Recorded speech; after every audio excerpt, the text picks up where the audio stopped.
సంతానలేమితో బాధపడుతున్నారా? 899 రూపాయలకే fertility assessment package. వివరాలకి సంప్రదించండి.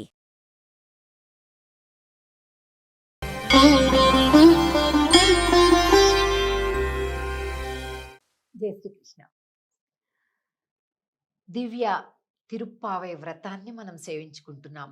ఒకసారి ఆండాళ్ తల్లికి నమస్కరిస్తూ, ఆండాళ్ తిరువడిగళే శరణం.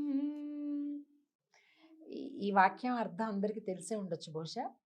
తిరువడిగళ్ళు అంటే రెండు దివ్య పాదములు, అమ్మవారి యొక్క రెండు పాదములు అన్నమాట. ఆ రెండు పాదములను శరణు కోరుతున్నాను అని అర్థం అనమాట. ఇవాళ దివ్య తిరుప్పావై వ్రతంలో భాగంగా 3 భాగాలుగా చేస్తే తిరుప్పావైని 10 పాసురములు 10 పాసురములు 10 పాసురం ఒక 10 పూర్తి చేసుకున్నాం.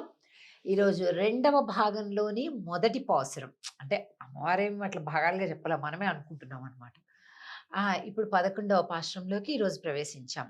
ఈరోజు రోజుకొక గోపిక పడుకుని నిద్రించి బయటికి రాకుండా వీళ్లతో కలవకుండా ఉన్న గోపికల్ని లేపుతున్నారు కదా.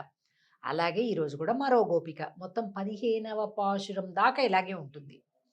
పాసురాన్ని సేవిద్దాం. కత్తుక్కరవై కణంగళ్ పలకరందు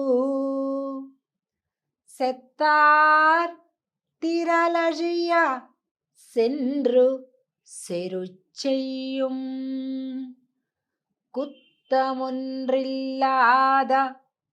கோவலர்தம் பொற்கொடியே புத்தரவல்குல்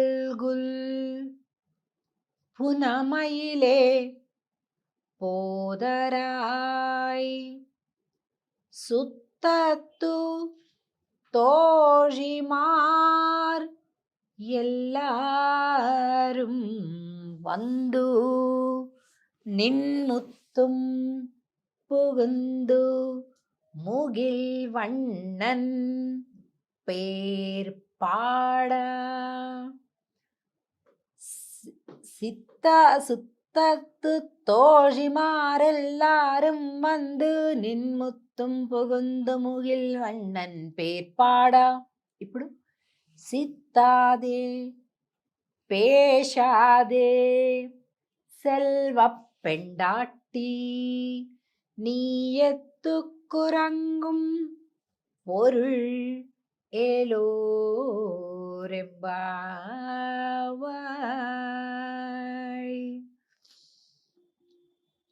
కత్తుక్కరవై కణంగల్ పలకరందు.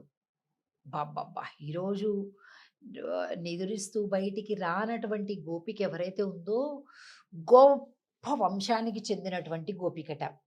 ఎంత గొప్ప వంశం! ఈమెడ ఒక్కదానికే భక్తి కాదు, ఈ ఇంటిల్లి పాది అందరూ కృష్ణ భక్తులట.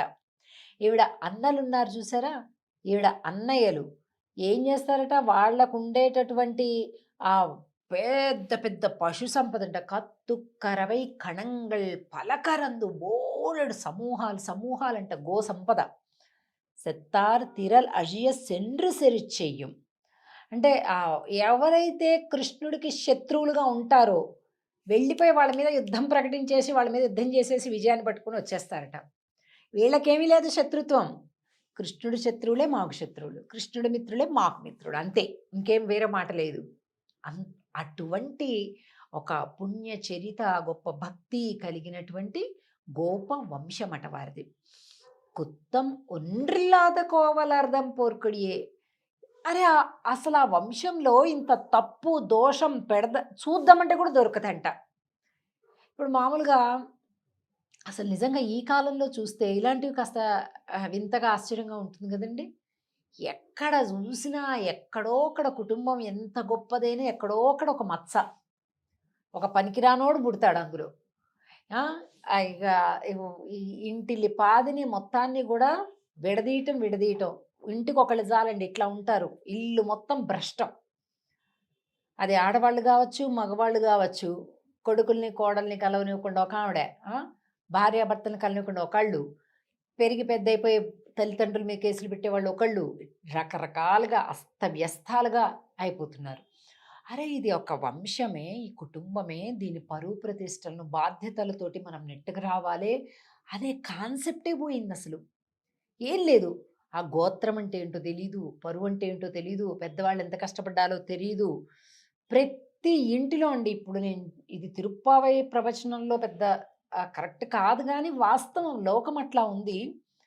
ఇంచుమించుగా 100 ఇళ్లల్లో 99 ఇళ్ళు తండ్రిని ఇంకా అలా సంపాదించలా, ఇలా సంపాదించలేదు నువ్వు. నువ్వు పనికిరానోడివి అది ఇది అని తల్లిదండ్రుల్ని పనికిరానోళ్ళుగా మాట్లాడేటటువంటి ఒక దౌర్భాగ్యపు కాలం అన్నమాట. కానీ ఇక్కడ చూడండి, ఈ గోపిక కుటుంబం అంతా కూడా ఎంతో సిరి సంపదలు ఉన్నా కూడా వాళ్ళకసలు ఆ సంపదల మీద లేదు మోహం. వాళ్ళ మోహమంతా కృష్ణుడే. కృష్ణుడే మోహం. ఆయన వెనకే వెళ్తారు. ఆయన కోసం యుద్ధాలు చేస్తారు. అలాగన్నమాట. ఈవిడ చూస్తే మహా సౌందర్యవంతురాలట. "పోవలర్దం పొర్కొడియే ఉత్తరవల్గుల్" ఎలా ఉంటుందట? ఆవిడ యొక్క నితంబ స్థానం అంటే వెనక భాగం ఎలా ఉంటుందట అంటే, ఒక పెద్ద పాము ఇలాగా లోపలికి పుట్టలోకి లోపలికి ఇలా వెళ్ళిపోయి, లోపల మళ్ళా పడగుండే పైన సన్నగా ఉంటే ఎలా ఉంటుందో, ఈవిడ భుజాలు, ఎనక వీపు ఇలా ఉండి, నడుము దగ్గర సన్నగా అయిపోయి, మళ్ళీ కిందకి ఇలాగ లావుగా వెళ్ళి నితంబం అంటారు. అలాగా ఏమి అందం అండి ఆవిడ. పునమైలే వనమయూరమా అంటున్నారు. అంటే ఆవిడ జుట్టు కేశాలంతా ఇట్లా ఉంటుందంట. సహజంగానే సుగంధభరితములైనటువంటి కేశములట ఆవిడకి. పునమైలే పోదరాయ్ సుత్తత్తు తోజిమారి ఎల్లాரும் వందు. అమ్మా, చుట్టాలొచ్చారు, స్నేహితురాళ్ళం వచ్చాము, అందరం వచ్చాము. నిన్ ముత్తుం పుగుందు ముగిల్వണ്ണన్ పేర్పాడ. నువ్వా మయూరానివి, ఆయన మేఘవర్ణుడు. ఆయన పేరు చెప్తే నువ్వు అసలు ఆగలేవు, తెలుసు మాకు అని అంటూ ఇంత స్వామి కీర్తన చేస్తుంటే సిత్తాదే పేశాదే సెల్వ పెండాటి తల్లి, ఉలకకుండా పలకకుండా ఎలా ఉండగలుగుతున్నావు తల్లి? నీ ఎత్తుక్కు రంగుం పొరు అనుగ్రహించు తల్లి. దా అందరం కలిపి చక్కగా స్వామి గురించి పాటలు పాడదాం, ఆటలు ఆడదాం, స్వామి దగ్గరికి కలిపి వెళ్దాం. ఎంత బాగుంటుంది కదా అందరితో కలిస్తే అని బయట నుంచి ఈ ఆండాళ్ గోష్ఠి పెద్ద సమూహం వీళ్ళందరూ లోపల పడుకుని ఉన్నటువంటి ఆ గోపికను ప్రేమగా నిద్ర మేలుకొలిపి తమతో చేర్చుకుంటున్నారు. ఇక రేపటి రోజు 12వ పాశ్రంలోకి మనం ప్రవేశిస్తాం. ఆ గోపిక విశేషాలేంటో రేపు చూద్దాం. ఆండాళ్ తిరువడిగళే శరణం. జై శ్రీకృష్ణ.